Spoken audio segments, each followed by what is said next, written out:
진리의 증언 두 번째 시간입니다. 하나님을 경외하는 여러분 위에 하나님의 크신 성은이 충만기를 기원합니다. 드릴 말씀은 바른 종교, 바른 신앙생활의 요체, 이것이 말씀드릴 제목이 됩니다. 오늘 그 첫 시간에 참으로 하나님이 계시는가 하는 제목으로 또 말씀드립니다. 세상 인구가 많지만은 사상적으로 둘로 가르면은 하나님이 있다는 사람과 없다는 사람으로 딱 갈라집니다. 과연 하나님이 계실까요? 어떤 사람은 그 증거를 확실 가지고 정하는 예수 믿는 사람도 있고, 어떤 사람은 막연하게 하나님이 있겠거니 하고 믿는 사람도 있어요. 교회 직분 가진 사람 대화해 보면은 맹신맹조하는 사람 상당히 많아요. 그럼 하나님이 정말로 계실까요? 하나님이 살아계신 것은 온 우주에 충만한 증거를 지니고 있습니다. 성경 말씀 로마서 1장 19절로 20절을 보면은 하나님이 살아계신 것을 그 속에 보였다, 양심에 보였다 하는 얘기가 됩니다. 만물에 보여 주셨다 그랬습니다. 이것은 외정이고 양심은 내정입니다. 그렇게 증거가 되어 있을까요? 제가 한국에서 목회할 때에 저는 길을 걸어가면서도 성경 말씀을 묵상하고 그렇게 갈 때가 많습니다. 이 어떤 중년 아주머니가 다가와서 이래요. 선생님 보니까 참 근심과 걱정이 많은 것 같아요. 어떻게 아십니까? 제가 보면 알아요. 그럼 어떻게 하면 됩니까? 저를 따라오세요. 해결해 드릴게요. 그래서 그 아주머니를 따라갔어요. 방에 들어가니까 벽장문을 척 여니까 큰 거울이 나왔어요. 동그란 거울 있는데 이게 뭘 하는 겁니까? 이건 거울입니다. 왜 이걸 두었습니까? 이것은 태양을 의미하는 것입니다. 그 설명을 해요. 태양이 해가 얼마나 고맙습니까? 태양이 없으면 천지가 캄캄하고 사람도 동물도 식물도 살 수 없고 그렇지 않습니까? 얼마나 고맙습니까? 얼마나 감사합니까? 그래서 나는 태양신을 섬깁니다 그래요. 그래서 제가 그렇게 말했어요. 태양은 생각도 없고 지혜도 없고 화나 복을 주는 것이 아니 하나의 물체에 불과합니다. 나는 그 태양을 믿지 않고 태양을 만드신 하나님을 믿습니다. 당신도 그걸 믿으세요. 옛날 시계가 없을 때 초창기에 한국에 선교사님이 왔습니다. 농촌에서 생활하는데 시간이 얼마나 중요할까 생각해서 선교사님이 탁상 시계를 쾌종 시계를 하나 선물했어요. 그 농부가 처음 보는 시계라 신통해요. 시간 딱 되면 따르르 소리가 나서 잠을 깨워주고 너무 신통하고 고마워서 아침마다 밥상을 들고 와서 그 시계 앞에 놓고 절을 합니다. 선교사님 와보니까 이게 하나의 우상이 됐단 말이에요. 그래서 이것 때문에 내 죄짓게 하는 거 하고서 시계를 걷어갔다는 얘기가 있습니다. 여러분, 자동차나 기차나 비행기가 우리를 잘 여행시키니 고맙지요. 그럼 자동차 앞에 가서 고맙다 인사를 합니까? 기차나 비행기 앞에서 절을 합니까? 고마운 인사를 하려면 잘 운전하는 사람에게 감사를 드려야 되죠. 우리는 하나님이 살아계신 증거를 압니다. 천문학자들의 얘기를 보면은 태양은 하나의 큰 소모품입니다. 큰 에너지를 발산하고 열을 발산하는 것이 태양입니다. 근데 열을 발산하고 에너지를 발산하는 것은 그만큼 연료를 소모하는 것입니다. 촛불 하나를 켤려 해도 초가 자꾸 녹아서 연료를 소모해서 빛을 나타내는 것이고 연료가 끝나면은 꺼지는 겁니다. 태양도 소모품입니다. 하루에 1,500억 톤씩, 500만 톤씩, 1억 5천만 톤씩 소모가 된다 그럽니다. 그러면 엄청난 양, 1억 5천만 톤씩 소모가 되면은 태양은 날마다 부피가 줄어야 됩니다. 빛도 어두워져야 됩니다. 그런데 몇천 년 지나도 태양은 그대로 있습니다. 어떻게 할까요? 어떤 과학자가 말하기를 만약 석탄을 태양만은 갖다 두었다면 3,000년이면 싸늘하게 다 없어진다고. 무쇠를 닳아서 얹어놨다 그러면은 46년이면 태양은 싸늘하게 식어버린다 그래요. 그런데 왜 있습니까? 야고보서 1장 17절 보면은 하나님은 모든 빛의 아버지이십니다. 하나님께서 창조하시고 하나님께서 유지하시기 때문에 억천만년이나 있게 되는 겁니다. 그것이 자연의 증거. 시편 19편에 보면은 하늘이 하나님의 영광 드러내고 궁창이 하나님 사진 일을 드러낸다 그랬습니다.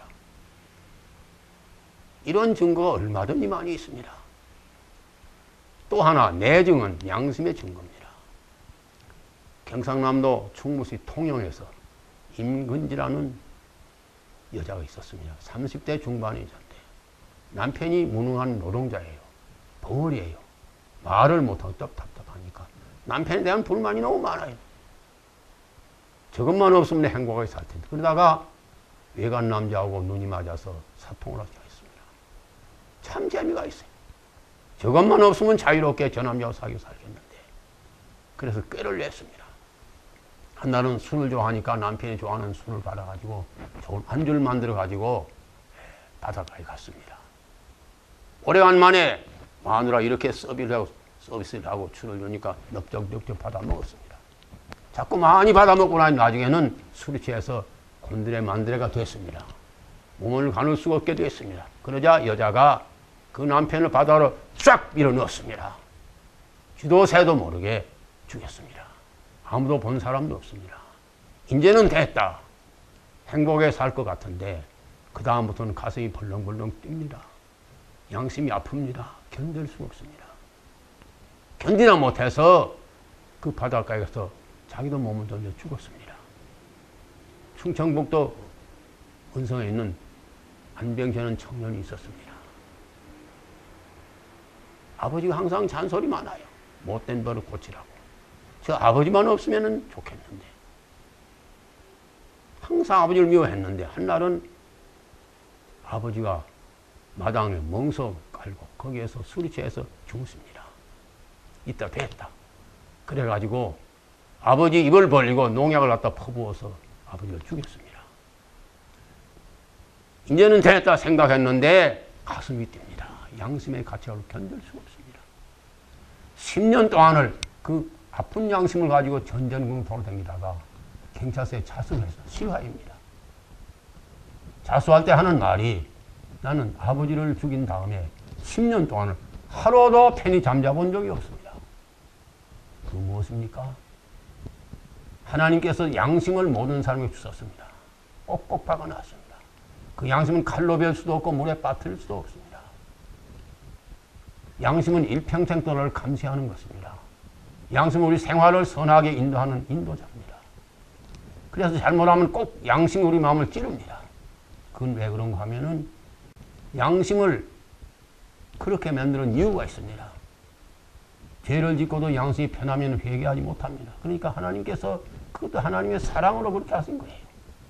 양심은 자꾸 찔러서 충격을 받아서 회개시켜야 지옥 가지 않기 때문에 하나님의 사랑으로 양심을 그렇게 사용하시는 것입니다. 그래도 양심으로 계속 범죄하게 되면은 어떻게 됩니까? 그리고 죽고 나면은 로마서 14절 보면은 예수님 심판 때 양심이 일평생 하는 걸 다 짓고 자백하게 만들어 놓습니다. 요즘 판검사들이 재판하는 거 방중을 하게 됩니다. 형사들이 죄수를 잡아놓고 고문도 하고 거짓말 탐기도 쓰는데 하나님 그럴 필요가 없어요. 그리스도의 심판은 양심이 짓고 자백하니까 그럴 필요가 없어요. 여러분 어떤 사람은 양심의 가치를 견디지 못해서 자살을 합니다. 자살을 하라고 하는 거 아니에요. 양심을 아프게 하는 것은 회개시켜서 하나님께서 구원시키려고 그렇게 하시는 거예요. 그러면 용서를 받습니까? 그렇습니다. 성경의 유명한 인물 중에 하나는 다윗입니다. 살인자입니다. 교묘한 방법으로 충신을 죽이고 남의 아내를 빼앗았습니다. 얼마나 큰 죄입니까? 그렇지만 회개해서도 용서해 줬고 다윗은 죄 짓고 회개하는 것 더 큰 일을 위대한 일을 많이 남겼습니다. 그것이 하나님의 사랑입니다. 여러분 그렇지 않습니까? 하나님의 약속이 있습니다. 요한일서 1장 8절에 보면은 우리가 죄 없다면 스스로 쏘이고 진리가 그 속에 있지 아니할 것이요 죄를 자백하면 저는 밑보으로서 우리 죄를 사하시며 모든 불에 깨끗게 해주시리라 그랬습니다. 약속입니다. 여러분 죄 짓고 나서 양심이 가책받으면 자살하려 하지 마시죠. 회개하면 또 더 큰 일 할 수 있는 하나님의 사랑을 받는 자녀들이 되는 것입니다. 그 다음에 증거는 예수님입니다. 요한복음 1장 18절에 보면은 본래 하나님 본 사람이 없으되 아버지 품속엔 독생자가 나타나다. 예수님이 세상 오셔서 하나님을 증거했습니다.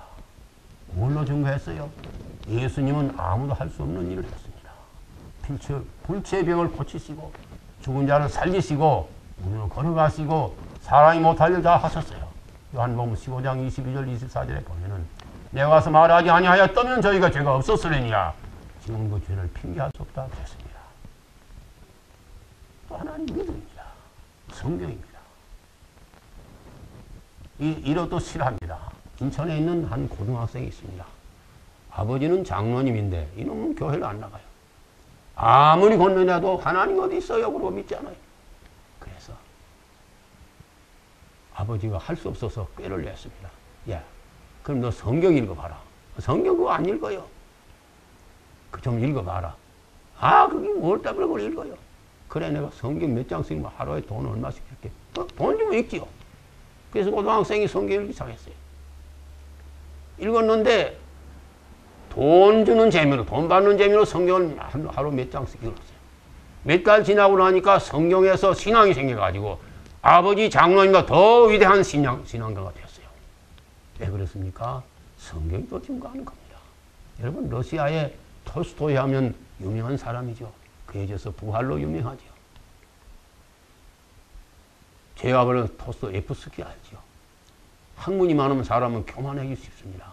머리가 스마트하고 아는 것이 많으니까 대단히 교만한 사람인데 어떤 혐의를 받아가지고 시베리아에 유배됐습니다. 귀양살 하면서 시간이 남으니까 심심풀이로 성경 읽기 시작했습니다. 성경 말씀에서 변화가 일어났습니다. 하나님을 믿게 되었고 교만한 사람이 겸손한 사람으로 바꿔지게 된 것입니다. 토스토이 못지한 위대한 인물인 것을 우리가 잘 압니다. 마지막으로 이 말씀. 근데 세상에는 학문의 영역이 있는데 이상하게 공부 많이 하는 사람도 하나님에 대해서는 엉뚱한 소리를 많이 하는 걸 보게 됩니다. 왜 그래요? 여러분, 법률 공부 많이 했다고 의사처럼 수술할 수 없습니다. 의과대학 많이 나왔다고 그래서 법적으로 무슨 재판을 할 수 없습니다. 다 존중합니다. 판검사도 의사 앞에 가서는 다 맡기고서 진찰을 받습니다. 의과대학 공부해가지고 유명한 의학박사 된 사람도 사건이 있으면은 법관들에게 사건을 맡깁니다. 그것이 예의입니다. 그런데 성경 한 번 안 읽어본 사람이, 한 번 통독도 안 한 사람이, 신학대학 문과는 안 간 사람들이 다른 공부해가지고서 하나님이 있네 안 나오는 것은 무례한 월권입니다. 자격이 없는 겁니다. 하나님을 알려면은 하나님이 하는 공부를 하고 하는 일이지 그런 무례가 없습니다. 안 그렇습니까? 마지막으로 믿음입니다. 히브리서 11장 1절로 3절에 보면은 믿음으로 모든 세계가 하나님 말씀으로 지어질 우리가 안다 그랬습니다. 하나님 하는 건 믿음입니다. 믿음. 믿고 하는 것을 믿지도 않고 성경도 안 보고 비판할 자격이 없는 겁니다. 믿음으로 하는 거예요. 보세요. 그렇기 때문에 데살로니가후서 1장 8절에 보면은 주님이 오셔서 심판 왔을 때 하나님을 모르는 자들과 말씀에 복종치 않는 자에게 형벌을 주시라고 그랬습니다. 왜? 알만한 증거를 다 주었기 때문에 믿어야 되고 말씀을 증거했기 때문에 복종해야 되는데 그런 사람이 되는 겁니다. 우리는 왜 하나님을 알아야 됩니까? 호세아서 6장 6절에 보면은 하나님께서는 자기를 알기 원한다. 번제보다 지금 말로 말하면은 예배드리는 것보다 더 원하는 것은 하나님을 알아주는 것을 하나님이 원하고 계십니다. 또 왜 알아야 되는 거 하니까 요한복음 17장 3절을 보면은 영생은 곧 유일하신 참 하나님과 그의 보혜사 예수 그리스도를 아는 것이라. 하나님을 깊이 아는 것은 초신자에게만 유익한 것이 아니라 희신자에게도 장로에게도 목사에게도 합니다. 여러분 목사라고 해서 다 훌륭한 목사가 아닙니다. 하나님 제대로 모르는 목사도 있어요. 여러분, 기독교를 말살하는, 기독교 말살론을 쓴 사람이 목사입니다. 제가 어떤 목사가 어느 교회에서 부목사로 취임했다가 쫓겨나는 걸 봤습니다. 1호차 갔는데 그 목사 이런 말이죠. 한국교회가 목사를 영입할 때는 천사처럼 모셨다가 내버린 개처럼 끌어낸다고서 난 하나님이 있는지 없는지 난 모르겠어. 목사 입에서 들은 말입니다. 목사도 입으로는 설교하지만은 하나님을 실감 있게 느끼지 못하는 목사가 엄청나게 많습니다. 여러분, 하나님은 믿음으로 아는 것입니다. 하나님을 기쁘시게 하고 하나님을 아는 것은 영생으로 천국 백성이 되는 조건이 되는 것입니다. 하나님을 똑똑하게 믿어서 영생 얻고 천국 가고 땅에서나 하늘에서나 복을 받고 사는 귀한 축복이 있어지기를 주님으로 축원합니다. 감사합니다.